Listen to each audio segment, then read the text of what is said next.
누가복음 1장 39절부터 56절까지입니다. 함께 읽겠습니다. 이때 마리아가 일어나 빨리 산골로 가서 유대 한 동네에 이르러 사가랴의 집에 들어가 엘리사벳에게 문안하니 엘리사벳이 마리아가 문안함을 들으매 아이가 복중에서 뛰노는지라. 엘리사벳이 성령의 충만함을 받아 큰 소리로 불러 이르되 여자 중에 네가 복이 있으며 네 태중의 아이도 복이 있도다. 내 주의 어머니가 내게 나아오니 이 어찌된 일인가. 보라, 네 문하는 소리가 내 귀에 들릴 때에 아이가 내 복중에서 기쁨으로 뛰놀았도다. 주께서 하신 말씀이 반드시 이루어지리라고 믿은 그 여자에게 복이 있도다. 마리아가 이르되 내 영혼이 주를 찬양하며 내 마음이 하나님 내 구주를 기뻐하였음은 그의 여종의 비천함을 돌보셨습니다. 보라, 이제 후로는 만세의 날을 복이 있다 일컬으리로다. 능하신 이가 큰 일을 내게 행하셨으니 그 이름이 거룩하시며 긍휼하심이 두려워하는 자에게 대대로 이르는도다. 그의 팔로 힘을 보이사 마음의 생각이 교만한 자들을 헛드셨고 권세 있는 자를 그 위에서 내리치셨으며 비천한 자를 높이셨고 줄이는 자를 좋은 것으로 배불리셨으며 부자는 빈손으로 보내셨도다.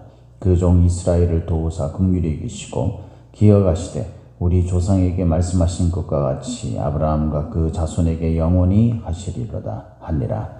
마리아가 석 달쯤 함께 있다가 집으로 돌아가니라. 아멘. 오늘도 저와 여러분에게 하나님의 함께 하시는 충만하신 은혜가 임하기를 예수님의 이름으로 축복합니다. 오늘 우리가 읽은 이 말씀을 가지고 믿음의 여인들이라는 제목으로 함께 말씀을 나누도록 하겠습니다. 우리가 본래 신앙생활 또 믿는 사람들, 그 믿는 교회 안에서의 그 어떤 사람들의 그 성별의 그 비를 보면 그 여자들이 훨씬 많죠. 이 여성들이 전통적으로 그 믿음에 아주 강한 것을 보여줍니다. 사실 우리가 현실적으로는 남자들이 좀 이상주의라고 하잖아요. 남자들은 이제 꿈을 먹고 사는 사람들이다, 뭐 이런 이야기를 하고, 이 여성들을 현실주의자라고 합니다. 그 현실적인 부분들에 매우 민감하고, 그런데 이 현실적인 부분들에 민감한 이 여인들이 보면은 신앙생활, 그 믿음을 잘 가지게 되고 또 그 믿음을 가졌을 때 그것에 대한 행동, 그 믿음에 의해서 지배받는 그런 삶을 잘 사는 것을 보면 참 믿음이라는 것이 참 묘하다, 이런 생각을 가집니다. 오늘 우리가 읽은 이 말씀에도 여인 두 명이 나오죠. 이 둘이 다 하나님 앞에 복을 받은 사람들입니다. 우리가 1장 초반부에 본 것처럼 이 사가랴의 아내였던 그런 이 엘리사벳의 이 여인은, 엘리사벳이라는 이 여인은 세례 요한의 어머니죠. 뭐 사촌지간입니다만은, 그죠? 세례 요한의 어머니입니다. 이 여인이 이제 하나님 앞에 복을 받아서 소위 말해서 이제 아이를 낳을 수 없는 사라와 같이, 아브라함의 아내 사라와 같이 아이를 낳을 수 없는 그런 나이가 되었는데 하나님 앞에 복을 받아서 아이를 잉태하게 되죠. 그리고 이 아이의 하나님이 정하신 그의 운명은 예수님의 길을 닦는, 예수님의 길을 예비하는 그런 인물로, 예수님께서 여인의 태중에서 난 자들 중에 이보다도 더 큰 자가 없다라고 말할 정도로 대단한 그런 세례 요한을 낳게 되죠. 그리고 이와 같이, 이 엘리사벳과 같이 하나님의 기적으로 잉태한 또 한 여인이 있는데 이 여자는 마리아라는 예수님의 어머니입니다. 이 둘은 아이를 하나님의 기적으로 잉태했지만 그 모습은 좀 다르죠. 그죠? 마리아는 동정녀였습니다. 그러니까 남자를 알지 못하는 상황 속에서 하나님의 기적으로 성령으로 잉태되게 된 그런 여인이었습니다. 이 둘이 겪게 될 그런 일들에 대해서 우리가 어제 잠깐 말씀드렸습니다만은 그 마음속이 얼마나 심란하고 또 얼마나 혼란스럽고 그렇겠어요. 우리가 그냥 하기 좋은 말로 이 마리아가 그 믿음이 있다 이렇게 말하겠지만, 사실 이 마리아의 입장을 생각해 보면, 내가 마리아다 그러면은 여러분 그 사회적 환경이나 여건들 이런 것들이 얼마나 두렵겠습니까? 당시에 이 정혼한 여자가 그 남편과 잠자리를 같이 하지 않았는데 결혼도 하기 전에 임신을 했다. 이건 뭐 돌에 맞아 죽어도 할 말이 없는 그런 여자가 되어버린 거죠. 그러니까 부정한 여자가 되는 거예요. 그 주변에 있는 사람들이 그 마리아를 바라볼 때에 그 따가운 시선뿐만 아니라 그 유대 율법적으로 남자들이 그 마리아를 언제든지 죽일 수 있는 그런 어떤 위협적인 요소, 이런 것들이 있다는 거예요. 그걸 감내하면서 이걸 받아들이는 거예요. 그리고 자신은 여성으로서 이제 남자를 한 번도 잠자리를 같이 하지 않았는데, 근데 임신을 하게 된다고 하니까 이게 도대체 이해가 안 되는 거죠. 사람의 생각으로는 이해할 수 없는 그런 일입니다. 두렵고 또 혼란스럽고 이런 마음들이 얼마나 크겠습니까? 마리아의 마음. 그런데 제가 어제도 말씀드렸듯이 이 마리아가 가지고 있었던 아주 중요한 것 하나는 뭐냐면은, 이 천사가 와서, 가브리엘이 와가지고 그 수태고지를 했을 때에 그때 이 마리아가 그걸 어떤 식으로 받아들였는지 우리는 정확하게 알 수는 없지만, 말씀이 증명하고 있는 것은, 말씀이 말해주고 있는 것은 뭐냐면 38절에 여정이언이, 주의 여정이언이 말씀대로 내게 이루어지다 라고 받아들였다라는 거예요. 그거를, 이건 체념이 아니라 어떤 간절히 원함도 아니라, 이것을 그냥 하나님께서 그렇게 말씀하니까, 너에게 이런 일이 일어날 거다라고 말하니까 그 부분에 대해서 내가 이런저런 여러 가지 의심스러운 부분, 막 혼란스러움, 두려움 이런 것들이 있지만, 그리고 그것으로 인해서 일어날 그런 자신들에게 어떤 고난의 문제들 이런 것들이 있지만, 그걸 그대로 수긍하고 받아들이겠다라는 거죠. 고난을 감내하고 받아들이겠다는 거예요. 왜? 하나님이 하신 말씀이기 때문에. 하나님이 천사를 통해서 하신 말씀이기 때문에. 그래서 마리아는 그 말씀을 들은 즉시, 이때에 라는 말은 즉시라는 거죠. 즉시. 지체하지 않았어요. 그 말씀이 나에게 아주 막 그 희망적이고 막 나를 용기 있게 하고 이런 말씀이 아니잖아요. 사실 마리아 인간적인 입장에서는. 그런 말이 아니에요. 그 예수라는 자가 날 것이다. 그래서 그가 다윗의 왕위를 이을 것이고 이렇게 이야기를 한다고 하더라도 그게 현실적으로 와닿겠어요. 현실적으로. 그냥 네가 임신해서 하나님이 정한 그런 아기가 태어날 거다라고 말하니까 그냥 마리아는 그걸 받아들인 거죠, 그냥. 그래서 마리아는요, 그걸 받아들이는 그 믿음을 그가 가지고 있었고, 그 믿음이 있는 그 마리아는 그 하나님의 말씀이 있는 동시에 즉각적으로 엘리사벳을 찾아갔습니다. 즉시. 이 엘리사벳이 사는 동네, 그 산골이라고 되어 있는데, 그 유대 한 동네라고 되어 있는데, 이것은 그 팔레스타인의 어떤 그런 그 고원지대에 속한 산골이라고 말하는 거 보니까 그런 어떤 지역일 것이다. 그래서 유타 지역이라고 그렇게 학자들은 이야기를 합니다만은, 이곳은요, 마리아가 살고 있는 나사렛이라는 동네에 한 150km 정도 떨어져 있대요. 150km. 이거를 이때에 뭐가 있었겠어요? 무슨 자동차가 있었던 것도 아니고, 그죠? 150km가 떨어진 이곳을 이 마리아가 찾아갔다는 겁니다. 즉각적으로. 그것이 임한 동시에. 이것은 대단한 거예요. 대단한 거예요. 왜 그랬을까요, 여러분? 마리아가. 그냥 그걸 받아들였으면 그냥 그렇게 했으면 될 거 아니에요. 자신의 마음속에 일어나는 인간적인 그런 갈등과 또 그런 두려움들, 이런 것들이 믿음이 있다고 해서 우리의 마음이 완전히 해소된 건 아니에요, 여러분. 우리가 세상 현실적인 문제에 부딪히다 보면은 우리의 마음은요, 온갖 혼란스러움도 일어날 수 있고 또 두려움도 일어날 수 있죠. 우리가 믿음의 선택을 하는 것이 늘 좋은 선택이 아닐 수 있잖아요. 인간적으로는, 현실적으로는. 그것이 하나님의 약속에 의해서 우리가 나중에 결국은 좋은 열매를 거두겠지만, 선한 열매를 거두겠지만, 당시에는 고난을 수반할 수도 있는 거잖아요. 우리의 신앙이라는 것이 그렇지 않습니까? 현실적으로 우리가요, 때로는 감당하기 참 벅차다 이렇게 느낄 정도의 어떤 일들이 우리 앞에 있을 수도 있어요. 우리가 믿음을 선택하는 순간. 마리아처럼 우리가 그렇게 해야 되는 겁니다. 마리아는요, 천사가 보라 네 친족 엘리사벳도 늙어서 아이를 배었느니라 본래 임신하지 못한다고 알려진 네가 이미 6달이 되었다 라고 말하면서 하나님의 모든 말씀은 능하지 못하심이 없다 라고 그렇게 이 36절 37절에 보면 이야기를 하죠.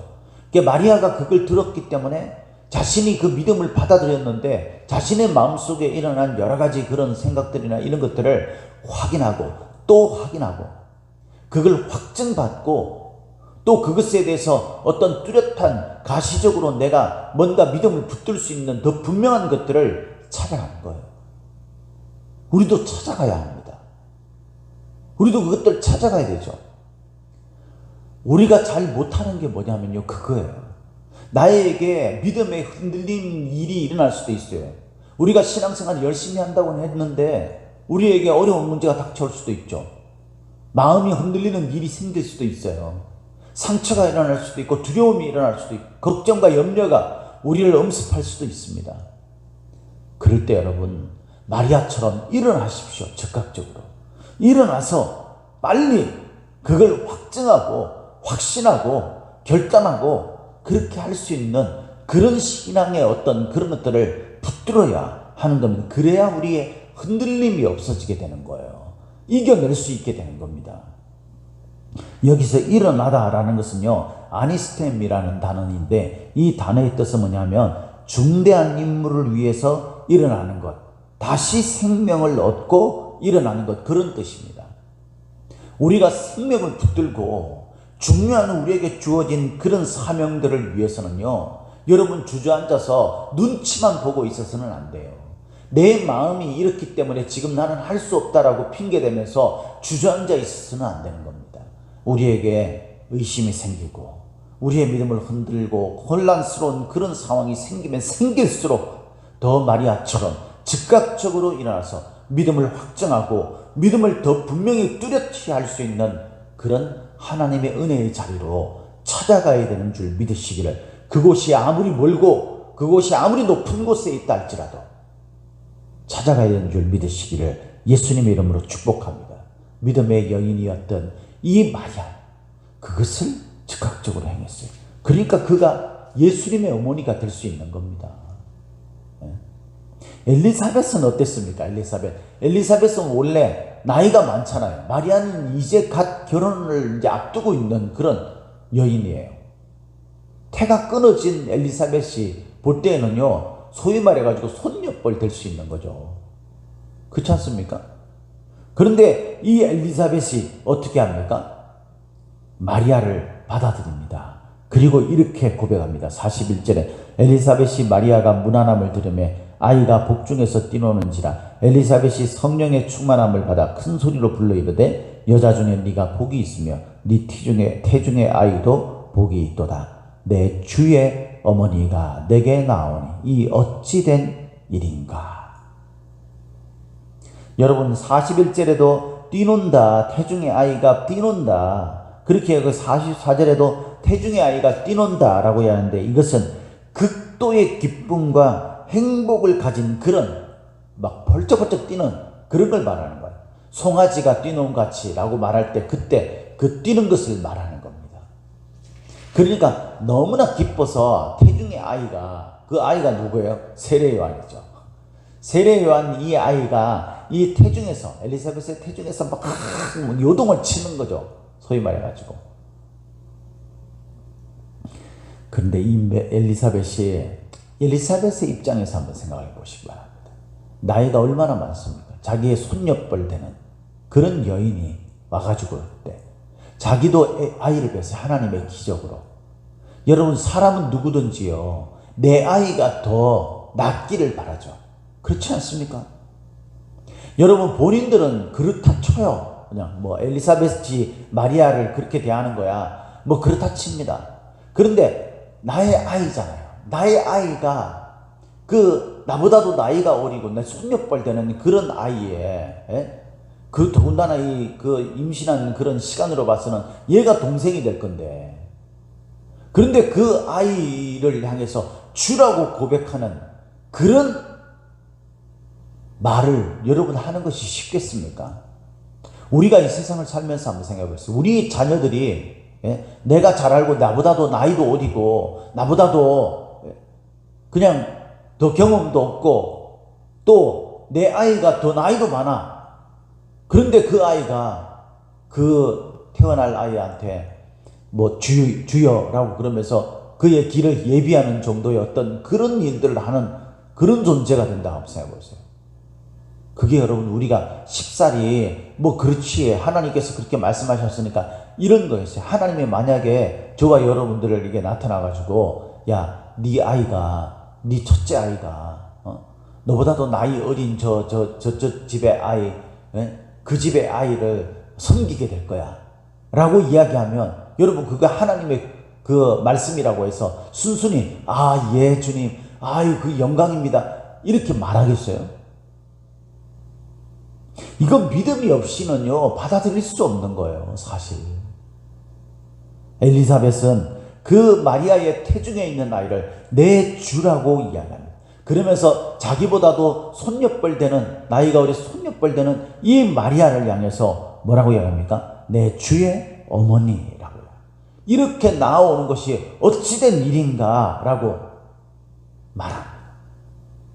사랑하는 성도 여러분, 이 믿음의 여인들이 될 수 있었던 세상의 그 위대한 세례 요한의 어머니가 되고 예수 그리스도의 어머니가 될 수 있었던 그 이유는요, 이들이 이해할 수 없는 하나님의 말씀, 그 속에 인간적으로 현실적으로 두렵고 걱정과 혼란과 염려가 일어날 수 있는 그 상황에서 도저히 용납되지 못하고 받아들일 수 없는 어떤 그런 하나님의 말씀에 대해서 그들이 그것을 받아들이고 그걸 확인하고 검증하기 위해 찾아가고 먼 거리를 그것을 다시 한번 확인하고 믿음을 다시 확인하고 그것을 고백한 그런 것 때문이었다는 것을 우리가 알 수 있다는 겁니다. 마리아는 이후에 이 엘리사벳의 그 축복의 말을 듣고 난 다음에 하나님 앞에 그 유명한 마리아의 노래를 하죠. 찬양을 드립니다. 그죠? 내 영혼이 주를 찬양하며 내 마음이 하나님 내 구주를 기뻐하였으나. 그 말씀의 내용인 즉슨 뭐냐 하면은 나같이 비천한 이 사람을 하나님이 복 있는 사람으로 만들어줬다라는 것을 고백했다는 거예요. 이것은 그냥 나온 게 아니에요. 다시 한번 말하지만 여러분, 아이를 임신해가지고 사람들 앞에서 지금 위기 상황 속에 내가 처해질 수 있는 그런 여건 속에서 나를 복되다라고 말하는 것이 이게 제정신입니까? 제정신이 아닌 거죠. 그런데 마리아가 이렇게 말할 수 있었던 것은 하나님께서 그것을 말씀하셨고 그걸 받아들였고 엘리사벳을 통해서 확증했고 그리고 그 태중의 아이가 누군지를 믿었기 때문이에요. 그래서 마리아는 그 믿음 때문에 이런 고백을 드릴 수 있었던 겁니다. 세상의 눈으로 봐서는, 현실적인 상황으로 봐서는 마리아만큼 지금 심각한 상황 속에 처해진 그런 사람이 없을 지경이에요. 잘못하면 돌에 맞아 죽을 지경이에요. 그런데 그가 자기 스스로를 하나님 앞에서 나는 참 비천하고 보잘것없는 존재인데 하나님이 나에게 복을 주셨다라고 기뻐하며 찬양을 드리는 이런 정신없는, 이런 제정신이 아닌 고백을 드릴 수 있었던 것은 오직 마리아, 그 믿음 때문입니다. 마리아의 그 믿음, 엘리사벳의 그 믿음 때문에 엘리사벳은 자신의 아이가 마리아의 태중에 있는 아이를 주라고 고백할 것이고 자기도 내 주의 어머니라고 그렇게 마리아를 향해 고백했던 그런 고백을 할 수 있었던 거죠. 믿음은 이렇게 우리를 바꾸게 됩니다. 불가능한 상황 속에 가능을 이루고 우리가 생각할 때는 이것은 정말 나에게 일어나지 않았으면 하는 이 일들이 오히려 나에게 복되다라고 말할 수 있는 것이고요. 지금 우리가 초라하고 비참한 그런 환경 속에, 여건 속에 있다 할지라도 이렇게 고백할 수 있는 거죠. 권세 있는 자를 그 위에서 내리쳤다는 것은 무너뜨렸다라는 거예요. 예. 부자는 빈손으로 보냈다. 여러분, 우리는 스스로 비천한 자라고 생각합니까? 아니면 부자라고 부유한 자라고 생각합니까? 하나님은 비천한 우리들을 높여주실 수 있는 분이십니다. 우리가 현실적으로는 이게 뭐 높이는 거야 라고 생각할지 모르지만, 결국 마리아는 만유의 주가 되시는 예수 그리스도의 어머니가 되셨죠. 세례 요한은 이 세상에서 이보다 큰 자가 없다라고 말할 정도의 어머니가 되었습니다. 대대로 수많은 세월이 흘러 지금도 믿음의 사람들에게 마리아와 엘리사벳만큼 복된 여인이 어디 있겠습니까? 사랑하는 성도 여러분, 믿음은 바로 그런 것입니다. 여인의 몸이고 비천한 몸이고 사람들에게 손가락질 받을 만한 그런 조건 속에서 그가 믿음으로 이해할 수 없는 상황, 오히려 우리가 어려움에 처할 수 있다고 생각되는 그 상황, 나의 자존심을 죽이고 나의 자아를 꺾어야 되는 그 상황을 믿음으로 받아들였을 때, 그때 내가 세상에 가장 복된 자가 될 수 있는 것, 그것이 바로 우리가 믿는 믿음이에요. 믿음의 여인들은 그런 믿음을 가졌고, 저와 여러분들도 그런 믿음을 가져야 하는 줄 믿으시기를 예수님의 이름으로 축복합니다. 축복합니다.